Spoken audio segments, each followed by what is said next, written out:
Well, hello.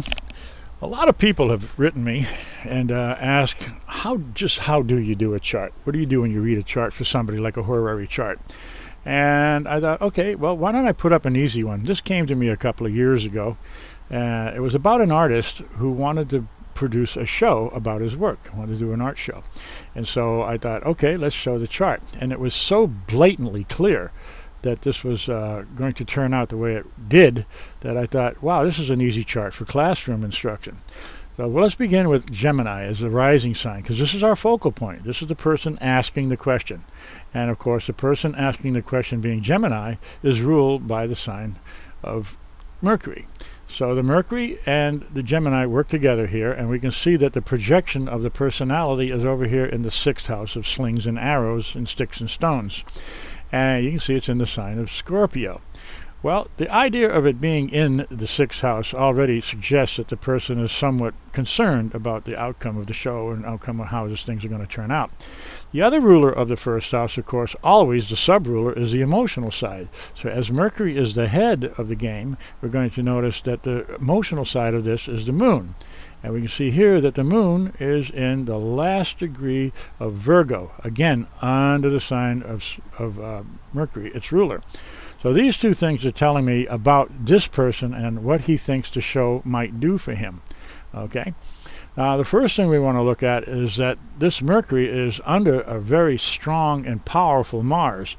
And so the people who are going to help him have some connection in the art world, apparently, because he's an artist. He wants to show artwork. And so these two people here, the Sun and Mars, are going to be helpful to him.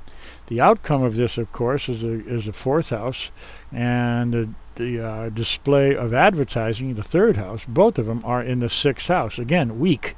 And so this cadent weak house of the helpers, of the outcome, of the advertising, and of the person himself in the 6th house are all indicating that chances are this is not going to be a very lucrative show. The next thing we want to do is look at the people that may be attending the show, which of course is the 7th house. These are the people who are willing to buy his material. And so we have to see what kind of people are going on here and how generous are they going to be. Well, off the bat, we say to ourselves, wow, look at this. We have a nice trine to Jupiter, 2 sextiles here. This ought to be a good showing. And yet, when we take a closer look, when we start using the dignities of the chart, we notice that this is not true. We notice that the people themselves are in Virgo, the fall of Jupiter. This is not a good situation. That's also the detriment of Jupiter, not fall, the detriment of Jupiter. It's in the opposite sign what it rules. It always rules Pisces, and in the opposite sign it's this detriment. So the detriment here is telling us that these people are not willing to pay any kind of money, that's any value for this person's work. The other thing is that the people's money itself is ruled by Saturn. Saturn, you notice, is in its own sign, and being in the sign of Aquarius means that their money is going to stay in their pocket. It's not going anywhere. And so the two things here are telling us that this is not turning out to be any much near of a success as it could be. I was going to say earlier that when I said fall for Jupiter, I meant fall for Venus. Venus is in its fall because it's normally exalted by the sign of Pisces. Here it's on the opposite side, so here we're looking at the fact that it's in its fall in Virgo, under the auspices of a 6th house Mercury. This show is not looking too promising. The moon, the emotional side of this, 29 degrees Virgo. And that Virgo is also under the sign of the 6th house presentation of Mercury, Scorpio. And it's going to change signs here pretty quickly. It's at 29 degrees. Well, that's going to change signs, and it's going to the sign of Libra, or Libra, whichever one you prefer. And that will then be under the auspices or the rulership of fallen Venus. Again, not a good situation. So here we're looking at a possibility of a failure of this show. Even the part of fortune in the 11th house of hopes, wishes, desires, safe haven, and friendships are all pointing to, again, the sign that rules Taurus, Venus in its fall.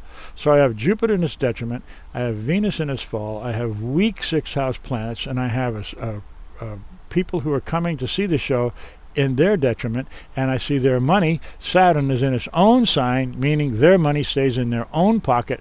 Therefore, I told the guy, do not put on a show at this time. It won't work for you. It'll be a failure. And of course, being somewhat of an astrologer, he says, yeah, but look, it's all trines and sextiles.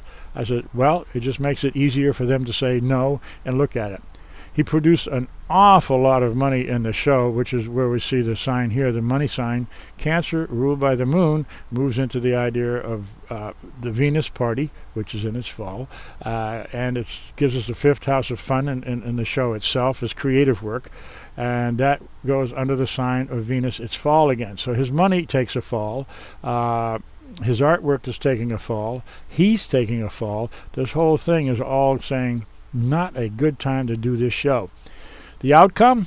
He did not sell one piece of work, and they were very reasonably priced. Some of them were gorgeous pieces of work. I mean, this guy is really a good artist. Yet, nothing happened. It was a show that he spent a lot of money on food and champagne, by the way. That was the expense that went here. Food and champagne. And the advertising was a little bit expensive. You can see here's a big splash by the sign of Leo in the fourth house. Leo, big presentation in the sixth house and in Scorpio. Not doing well. Mars took over. The interesting thing about this Mars in Point is that there was one man who showed up and was telling the bartender he didn't know how to open champagne. Really created a row. The bartender quit because of him, and so this guy here that was run by the sun, he took over the job, and he was opening the champagne bottles and making sure people had champagne. Very great chart. As you can see, it easily unravels here when we look at it this way.